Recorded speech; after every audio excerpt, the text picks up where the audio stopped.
ماں کی تربیت کا اثر بھی ہوتا ہے۔ تربیت کسے کہتے ہیں؟ تربیت کیا ہوتی ہے؟ کہہ کے بتانے کا نام تربیت نہیں ہے، کر کے دکھانے کا نام تربیت ہے۔ اپنے بچے کو 10 دن سکھائیے بیٹا سچ بولو، بیٹا سچ بولو، بیٹا سچ بولو۔ 11ویں دن کوئی آپ کا دروازہ کھٹکھٹائے، جس بچے سے کہا ہے بیٹا سچ بولو 10 دن تک، اسی بچے کو کہہ کے بھیج دیا کہ بیٹا جا کے کہہ دو ابا گھر پہ نہیں ہے۔ اب مجھے ایمانداری سے بتائیے 10 دن کا اثر زیادہ ہوگا یا 11ویں دن کا اثر زیادہ ہوگا؟ 11ویں دن کا اثر زیادہ ہوگا، چونکہ 10 دن بس آپ نے کہہ کے بتایا، جب کر کے دکھانے کی باری آئے تو آپ نے جھوٹ بلوا دیا۔ محسوس فرما رہے ہیں نا؟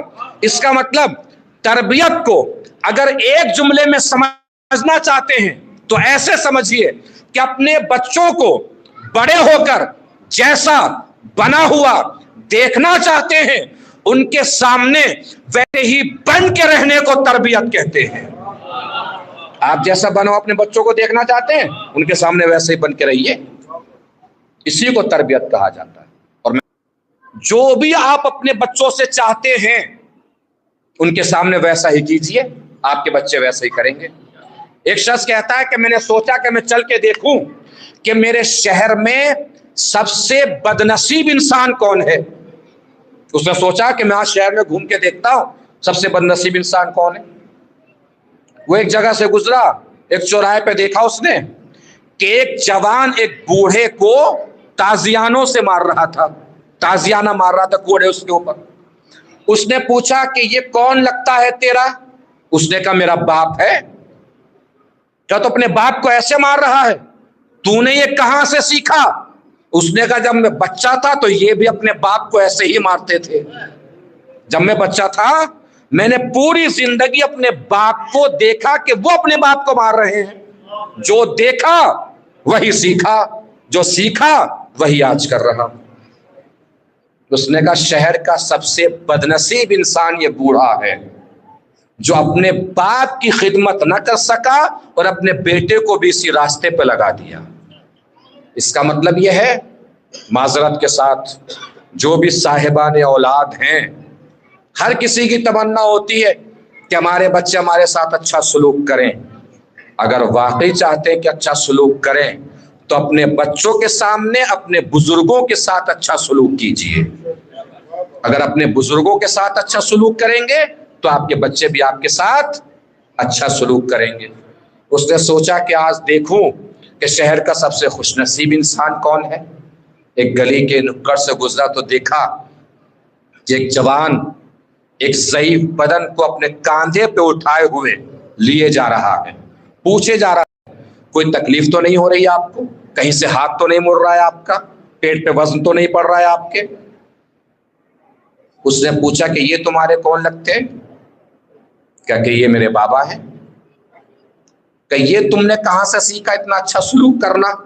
کہ جب میں بچہ تھا تو یہ بھی اپنے باپ کے ساتھ ایسے ہی سلوک کیا کرتے تھے، جو میں نے دیکھا وہی سیکھا، جو سیکھا وہی کر رہا ہوں۔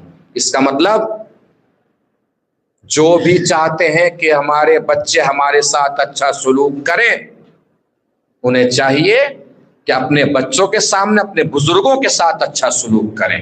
اور یہ قرآن مجید کی تعلیم بھی ہے، وَقَضَىٰ رَبُّكَ أَلَّا تَعْبُدُوا إِلَّا إِيَّاهُ وَبِالْوَالِدَيْنِ إِحْسَانًا۔ تمہارے رب نے فیصلہ کر دیا ہے کہ اللہ کی عبادت کرو، اس کے علاوہ کسی اور کی عبادت مت کرو، اور اپنے والدین کے ساتھ اچھے سلوک سے پیش آؤ۔ اپنے والدین کے ساتھ، اور اگر وہ دونوں یا ان دونوں میں سے کوئی ایک بوڑھا ہو جائے تو ان کے سامنے اف بھی مت کرنا۔ اف کیا ہوتا ہے؟ اظہار ناراضگی کا سب سے پہلا زینہ ہے، جسے اف کہا جاتا ہے۔ جملہ بدلوں، صاحبان ادب افراد بھی یہاں تشریف فرما ہے۔ اس کا مطلب اللہ نے اخلاقیات کے مرکز میں ماں باپ کو رکھا ہے۔ اگر دیکھنا ہو کون صاحب کتنے اچھے ہیں تو چوراہے پہ کھڑے ہو کے 4 لوگ طے نہیں کریں گے کون صاحب کتنے اچھے ہیں۔ قرآن نے طے کر دیا ہے کہ اچھا وہی ہے جو اپنے ماں باپ کے ساتھ اچھا ہو، اگر کوئی اپنے ماں باپ کے ساتھ اچھا نہیں ہے تو وہ بڑے صاحب تو ہو سکتے ہیں، اچھے صاحب نہیں ہو سکتے۔ اچھے صاحب بننے کے لیے اپنے ماں باپ کے ساتھ اچھا ہونا پڑے گا۔ ایک اور منزل کا اضافہ کر دوں تاکہ بات ذہنوں میں رہ جائے اور عملیات کے میدان میں کام آئے۔ اس کا مطلب کیا ہے؟ قرآن نے اخلاقیات کے مرکز میں ماں باپ کو رکھا ہے۔ کوئی صاحب یہ نہ سوچے کہ یہ صاحب بہت اچھے ہیں، انہیں سمجھنا چاہیے قرآن نے کسے اچھا کہا ہے۔ ایک مثال کے ذریعے سے اضافہ کر دوں بات کا تاکہ بات ذہن نشین رہ جائے۔ کوئی ساس سسر یہ نہ سوچے کہ میرا داماد بہت اچھا ہے، انہیں یہ سمجھنا چاہیے جو اپنے ماں باپ کا نہیں ہو سکتا وہ کسی کے ماں باپ کا نہیں ہو سکتا۔ ایک صلوات پڑھیں مل جل کے بر محمد و آل محمد۔